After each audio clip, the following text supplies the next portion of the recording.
Donc, chers frères, nous voilà, alhamdoulilah, en train d'entamer cette nouvelle année de l'hégire du prophète sallallahu alayhi wa sallam, l'année 1440.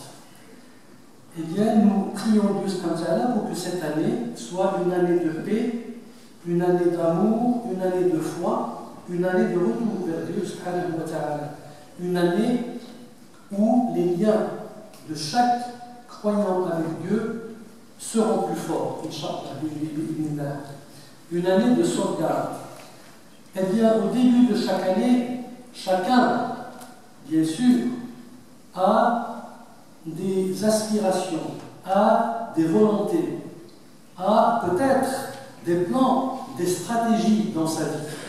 La meilleure aspiration qu'on peut avoir en début d'une année, c'est d'abord de faire un repentir sincère envers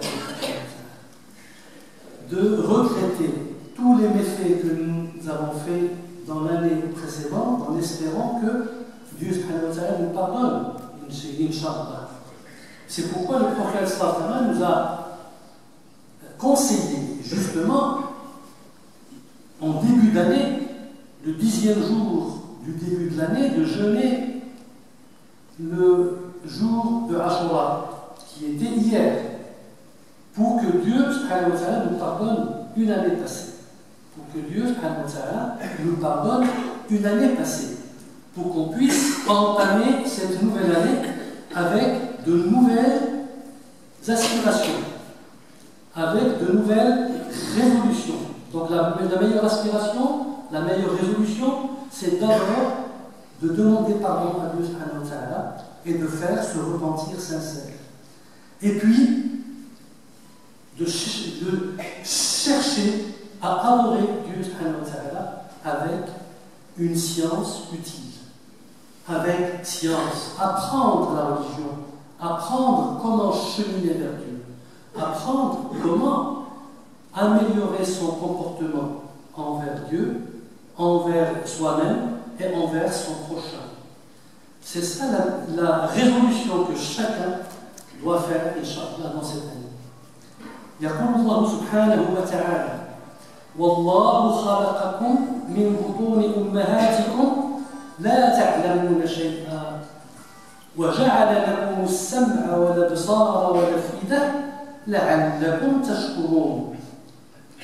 Donc Dieu subhanahu wa ta'ala, c'est Dieu qui vous a fait sortir des ventres de vos mamans, de vos mères, alors que vous ne savez rien. Mais il vous a octroyé, il vous a donné. Donc tous Inch'Allah qui ont un portable, veuillez l'éteindre. Sachez que vous pouvez déranger un croyant qui est venu pour écouter la parole de Dieu, qui est venu pour demander pardon à Dieu. Et si vous le déconcentrez, vous risquez de ne pas avoir la récompense qu'il faut. Donc tous les frères, toutes les sœurs, Inch'Allah, éteignez pour se mettre dans cette situation où la parole de Dieu nous pénètre, Inch'Allah, pour qu'on soit imprégné par cette parole, Inch'Allah. Nous sommes dans un jour béni par Dieu, concentrons-nous sur cette parole. Donc Dieu dit subhanahu wa ta'ala, c'est Dieu qui vous a fait sortir des ventres de vos mères alors que vous ne savez rien.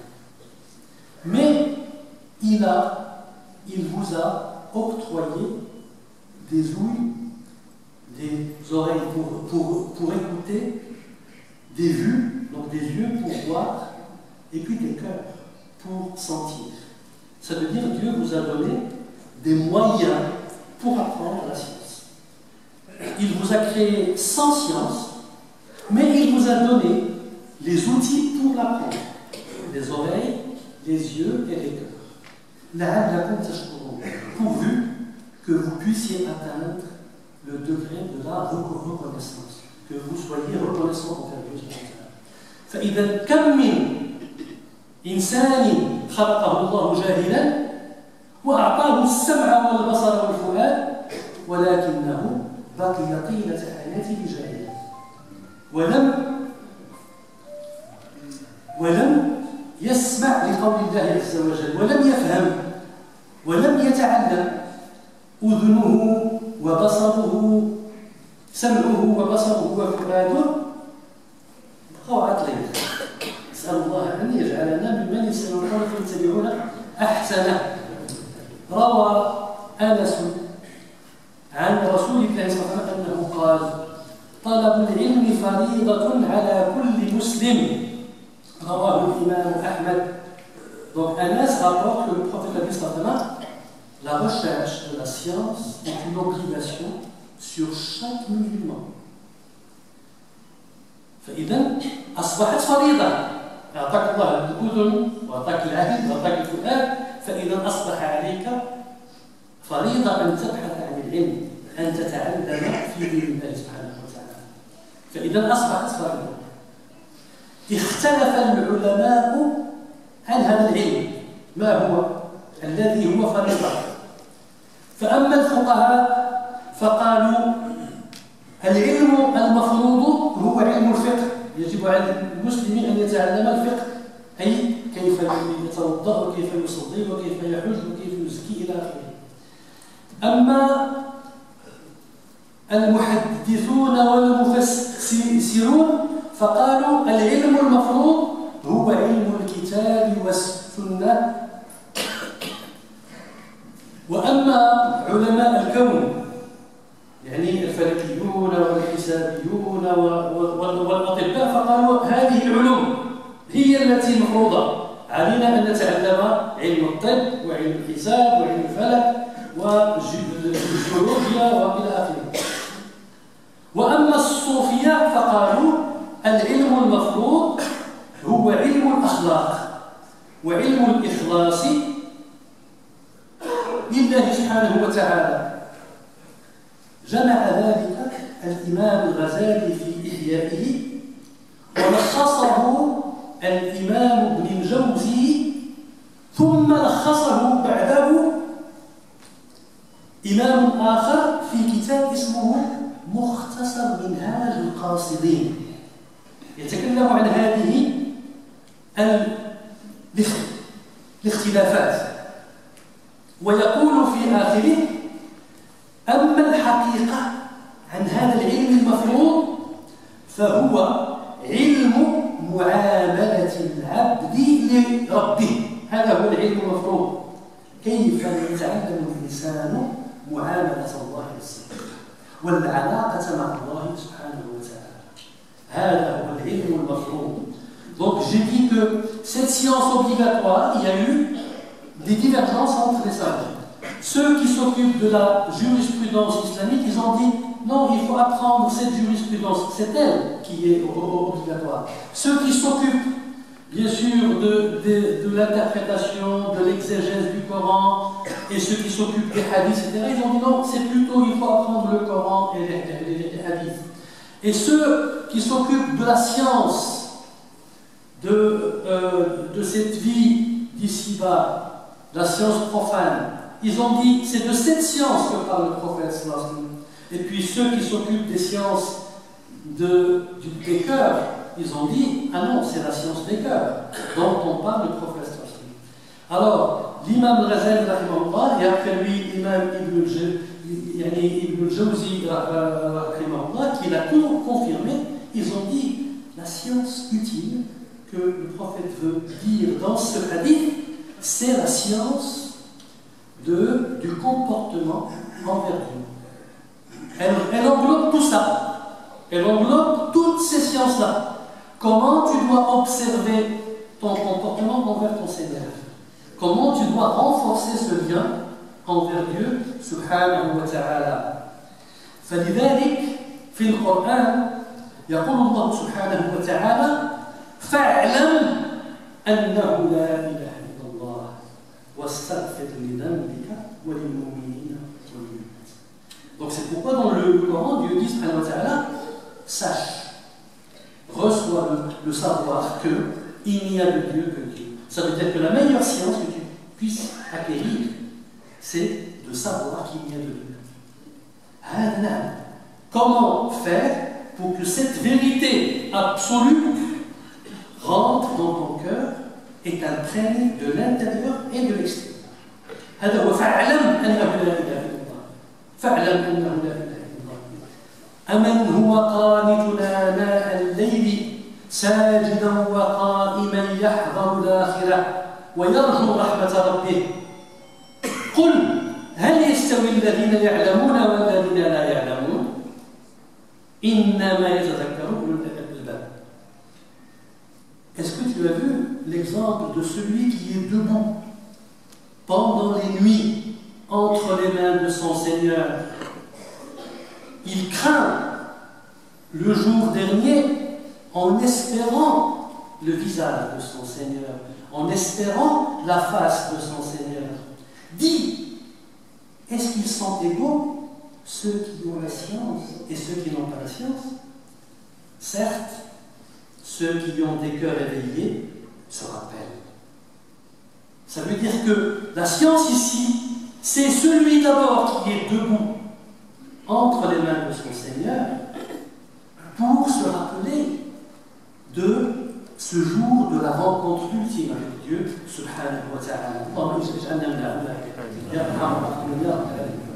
عن أبي موسى الأشعري رضي الله عنه عن النبي صلى الله عليه وسلم أنه قال: مثل ما بعثني الله به من الهدى والعلم كمثل الغيث الكثير أصاب أرضا فكان منها نقية قبلت الماء فأنبتت الكلى والعشب الكثير، وكانت منها أجادب أمسكت الماء فنفع الله بها الناس فشربوا وسقوا وزرعوا، وأصاب منها طائفة أخرى إنما هي قيعان لا تمسك ماء ولا تنبت الكلأ فذلك مثل من فقه في دين الله ونفعه ما بعثني الله به فعلم وعلم، ومثل من لم يرفع بذلك رأسا ولم يقبل هدى الله الذي أرسلت به. صدق رسول الله. هذا حديث عظيم، هذا حديث جليل. Le hadith qu'on a cité selon Abu Musa al-Ash'ari, radiyallahu anhu, dans lequel le prophète il dit: l'exemple de la voix et du savoir avec lesquels Dieu m'a envoyé, c'est comme une pluie abondante. Quand elle tombe sur une terre fertile, cette pluie l'imprègne et la terre l'absorbe. Et alors, la terre sort l'herbe et sort les fruits et légumes et les plantes et le pâturage abondant. Et puis, une autre terre, elle est infertile. Mais, quand elle est touchée par la pluie, elle arrive à la retenir. Comme par exemple dans des bassins, dans des puits, dans des caves souterraines, une terre qui peut protéger cette eau qui est tombée. Bien sûr, elle n'est pas fertile, donc l'eau ne peut pas pénétrer dans cette terre. Mais elle est retenue, elle est protégée, cette eau. Et donc il dit, et après, les gens profitent de cette eau pour boire, pour donner à boire à leurs bêtes, et aussi pour arroser et irriguer leurs terres. Et il dit, et il y a aussi une troisième sorte de terre, sur laquelle, lorsque l'eau tombe, cette terre, elle est plate, elle est aride. Ni elle absorbe l'eau, ni elle la retient. Elle la laisse filer. Et il dit, c'est ça l'exemple du comportement des gens envers la science que Dieu m'a donnée. Il y a celui qui s'expose à la miséricorde de Dieu, à la science de Dieu, au Coran, au Hadith, à tout le savoir que le prophète a eu, et alors il s'imprègne, il l'absorbe et il le transforme en action, il le transforme en comportement, il le transforme en foi, il le transforme en crainte de Dieu, il le transforme en adoration, il le transforme en aumône, il le transforme en prière, etc. Il le transforme en comportement avec lui-même, avec la société, avec Dieu.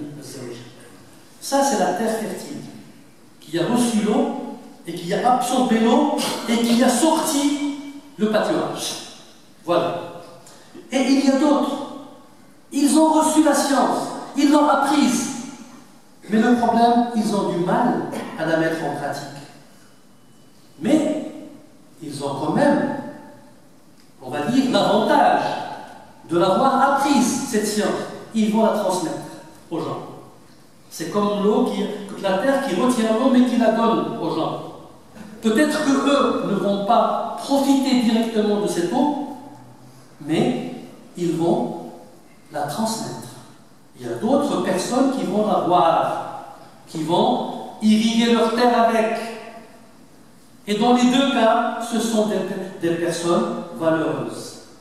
Et il y a bien sûr le troisième type de personnes qui ne retiennent pas la science, qui ne s'exposent pas à la science et qui n'utilisent pas l'ouïe, la vue et les cœurs pour arriver à ce degré de reconnaissance envers Dieu.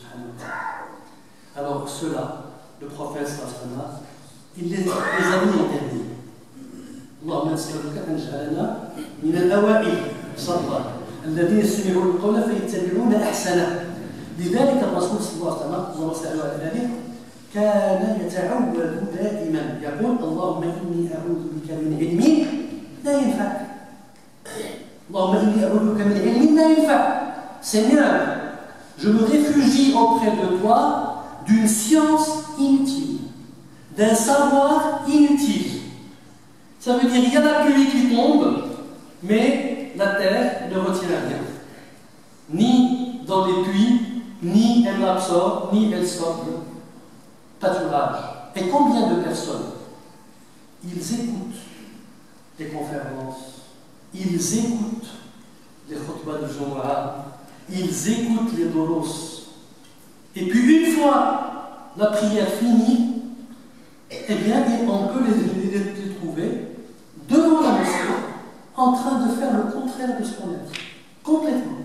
Le contraire de ce qu'on a dit. Et ça existe. Hein? Nous prions Dieu pour que les gens dont on parle ne soient pas parmi nous. Hein? Ceux qui écoutent et puis qui apprennent, mais la pratique, l'apprentissage, la foi, la mise en pratique de ce que Dieu nous donne, subhanahu wa ta'ala, il ne met pas en pratique. فنسأل الله سبحانه وتعالى أن يجعلنا من هؤلاء يا أرحم الراحمين يا رب العالمين. أقول قولي هذا أستغفر الله لكم ولكم استغفروه إنه هو الغفور الرحيم.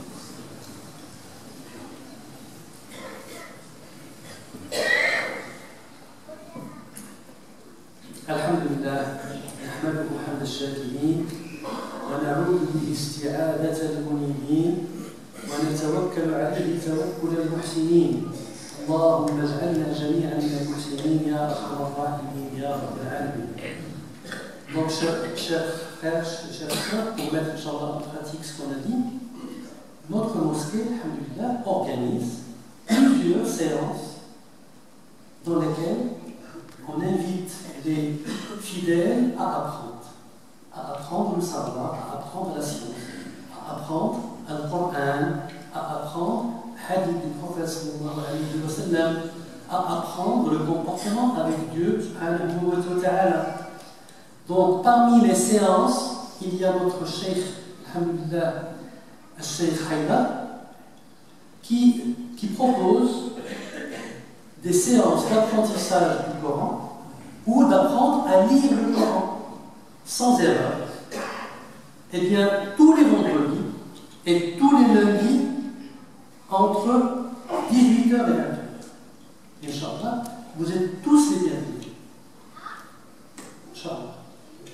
Il y a aussi des cours des sciences islamiques que le centre de cette mosquée, l'association culturelle de cette mosquée organise tous les samedis matins. Alors là, c'est pour les deuxièmes niveaux, parce que nous avons déjà commencé le premier niveau l'année dernière. Et cette année, donc le dimanche matin, Inch'Allah, pour le premier niveau, dans lequel il y a des cours sur Al-Fiqh, la jurisprudence islamique, sur l'Aqida, le dogme, la foi, sur Sira, la vie du prophète sallallahu alayhi wa sallam, et sur Tafsir. On commence au moins avec ces quatre matières. Et donc ce sera tous les dimanches, Inch'Allah, entre 9h et midi.